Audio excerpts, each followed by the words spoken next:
اور اس پر عمل شروع کر دیں تو رب کریم کی رحمت صبح قیامت ممکن ہے یہ کہہ دے یہ تیری وجہ سے اس نے شروع کیا تھا، جا تیرے گناہ بھی معاف کیے۔ یہ جو ذوق ہے نا، اب ایک بندہ گاڑی کے پیچھے بھاگ رہا ہے تو مجھے اتنی سخت تکلیف ہو رہی تھی، میں نے کہا یار کیا ضرورت، دیکھو نا بیچارہ گرمی کا موسم ہے، پیاس لگے گی اور پسینہ آئے گا، کیوں بھاگ رہا ہے؟ اب میری مجبوری بھی ہے، گاڑی کو تو چلنا ہے۔ جب تک ہم احساس پیدا نہیں نہ کرتے، میرے قبلہ عالم فرمایا کرتے تھے کہ تیری گاڑی کے آگے سے کوئی غلط کراس کر گیا اور دوڑ کے گزر گیا اور کوئی سخت جملہ بھی کہہ گیا ہے، اس پر بھی تنقید نہ کر، تو اپنے دل میں اس کا احساس پیدا کر، سوچ کے ہو سکتا ہے اسے گھر میں کوئی ایمرجنسی ہو گئی ہو۔ اپنی سوچوں کو مثبت کریں، آپ دوسروں کا احساس بھی اپنی طبیعت میں پیدا کریں، دوسروں کے بارے میں بھی سوچیں۔ میں یہاں ماشاءاللہ سٹیج پہ بیٹھا ہوں، بڑا نرم ماحول ہے، بڑا کچھ ہے، لیکن جو دوست پیچھے دیوار کے ساتھ کھڑے ہیں نا، جن کو جگہ بیٹھنے کی بھی نہیں ملی اور کھڑے ہونے کی بھی صحیح کر کے نہیں ملی، ان کا بھی احساس پوری طرح، اور میرے خیال میں سب سے زیادہ مہمان خصوصی بھی وہی ہیں آج کی ہماری محفل کے، جو زیادہ مشکل میں بیٹھے۔ احساس اپنی کہاں تک احساس کرنا ہے؟ لو حدیث پاک سنو، اللہ کے محبوب علیہ السلام فرماتے ہیں میں نماز پڑھانے کھڑا ہوتا ہوں، نماز، کریم فرماتے ہیں میرا دل کرتا ہے میں لمبی نماز پڑھاؤں، لیکن پھر پیچھے سے نہ کسی بچے کے رونے کی آواز آتی ہے، دل تھا لمبی پڑھاؤں، بچہ رو پڑا تو مجھے خیال آتا ہے اس کے رونے سے اس کی اماں کو تکلیف ہو رہی ہوگی، میں نماز چھوٹی کر دیتا ہوں، اللہ کی نماز مختصر کر دی احساس کے طور پر۔ حضور اس امام مسجد سے سخت ناراض ہو گئے تھے، صحیح حدیث میں موجود ہے، جس کے مقتدیوں نے آ کے شکایت کی تھی کہ یا رسول اللہ بہت لمبی نماز پڑھاتا ہے۔ یہاں تو لوگ احساس ہی نہیں کرتے میرے بھائی، یہاں تو احساس ہی نہیں کرتے۔ یہاں تو میں آیا ہوں نا رات کے 1 بجے محفل میں، تو میری طرح کے لوگ او تہاڈا ذوق ہی نہیں، تسی سبحان اللہ ہی نہیں آندے، تسی ہاتھ ہی نہیں کھڑے کر دے۔ او بھائی تو نہیں آیا ہے، تو ٹر جانا ہے اپنا سارا سمیٹ کے پیسے گنا کے، اتنے بیچارے مغرب دے بیٹھے نے، ان کا ذوق، تو اپنا ذوق بھی بیان کرنا، آنا تو بھی اسی وقت محفل میں جب سارے آئے ہیں، تے نالے تو تے گل کر کے آیا میں انہیں ہزار لینا ہے، تے مفت آئے نے سارے بیچارے، اس لیے ہو سکتا ہے ان کا عشق تجھ سے زیادہ ہو۔ کروں مدح اہل دول رضا اور پڑے اس بلا میں میری بلا، میں گدا ہوں اپنے کریم کا، یہ میرا دین ہے کوئی پارا نہ نہیں۔ اس لیے میرے عزیز احساس دوسروں کا پیدا کریں اپنی طبیعت۔ ہم نا احساس نہیں کرتے، خدا را احساس کرو۔ ٹھیک ہے پریشانیاں ہیں، لیکن میں جوان سے کہوں گا تو نوجوان ہے، باہر تجھے ٹینشنیں ہیں، کاروبار کی مسائل ہیں، پریشانیاں ہیں، لیکن اللہ نے تجھے جوان کیا ہے نا، حوصلہ دیا ہے نا، تو باہر کی ٹینشنیں باہر چھوڑ کے آیا کر۔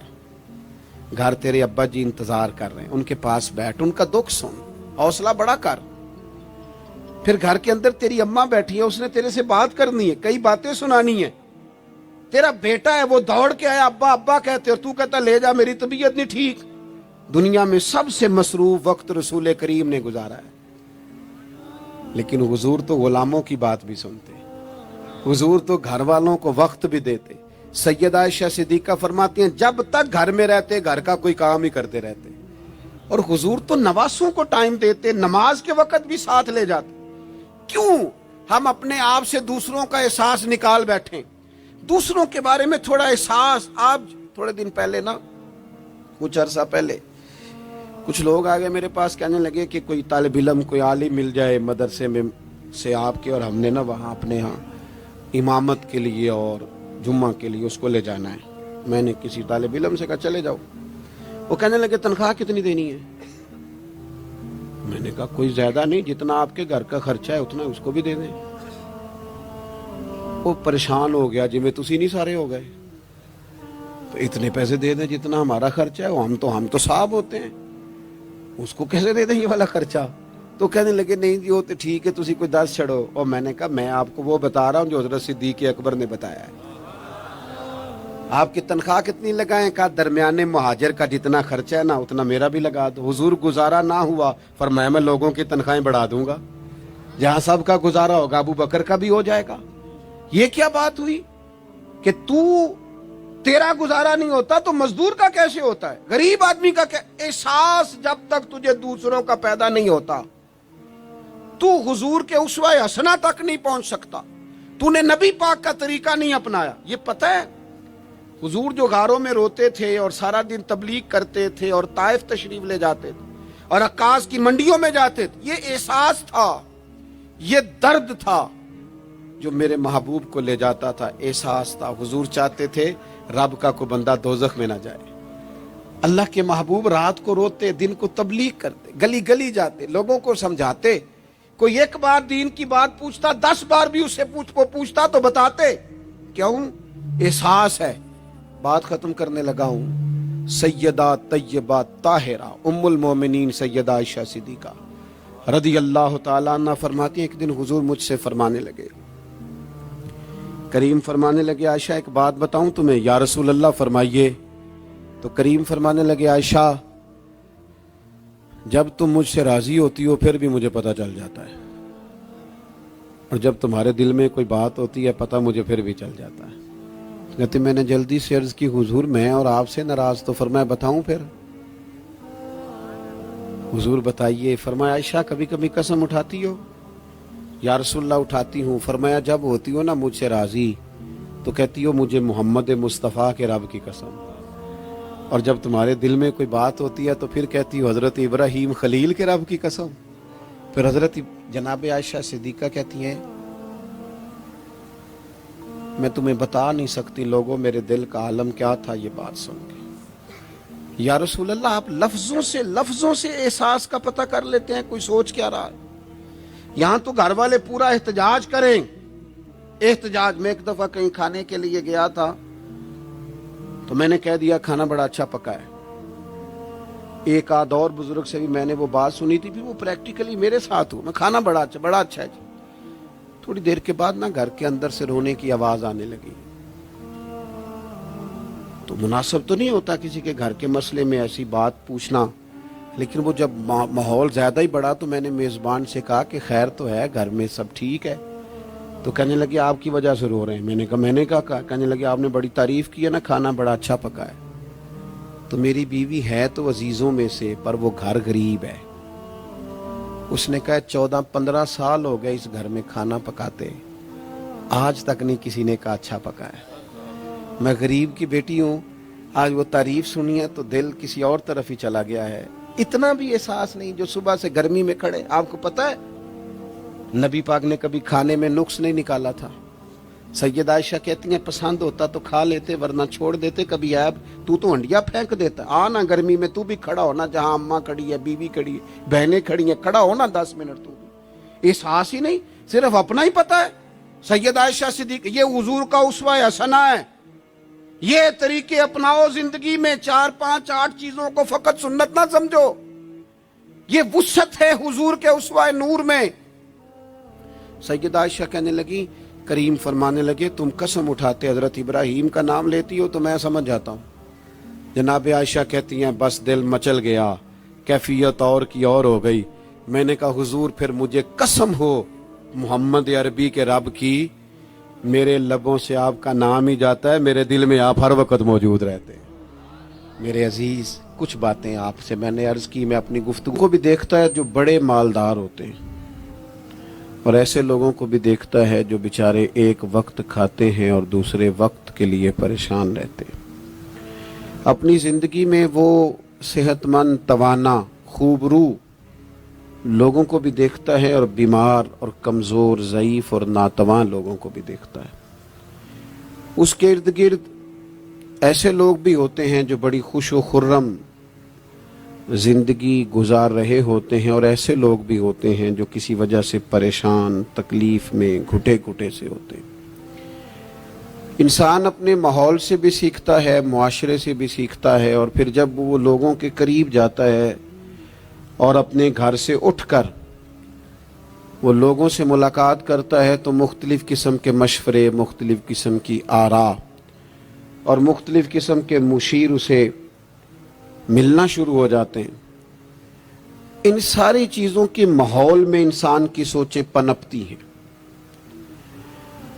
اور اسے بالیدگی کا موقع ملتا ہے، وہ باشعور ہونے لگتا ہے، پھر وہ کسی ایک جگہ ٹھہر جاتا ہے۔ بعض اوقات کسی مالدار کی طرف دیکھ کر پوری طرح رک جاتا ہے اور سوچتا ہے کہ نہیں، میں پیسہ ہی کماؤں گا تو پھر ہی ٹھیک ہے۔ بعض اوقات کسی مشہور آدمی کو خوش قسمت سمجھ لیتا ہے اور پھر وہ کوشش کرتا ہے کہ جتنے بھی جتن کیے جائیں کسی بھی طریقے سے شہرت حاصل کی جائے۔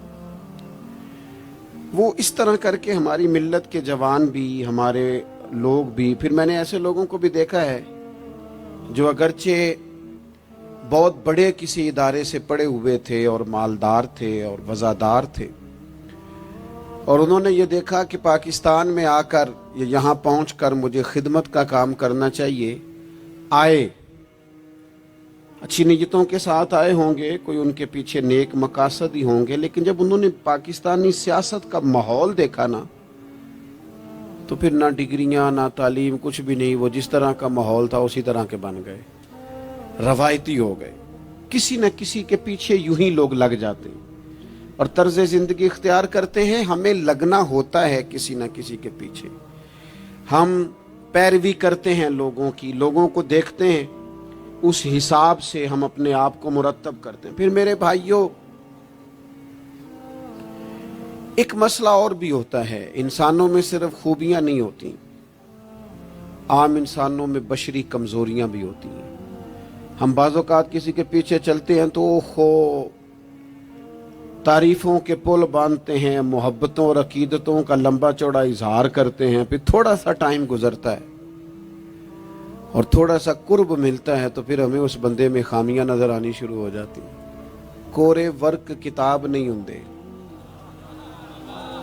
پتھر دل گلاب نہیں ہوندے، سجنا پہلو ہی سوچ کے لائیں پھر یاراں نال حساب نہیں ہوندے۔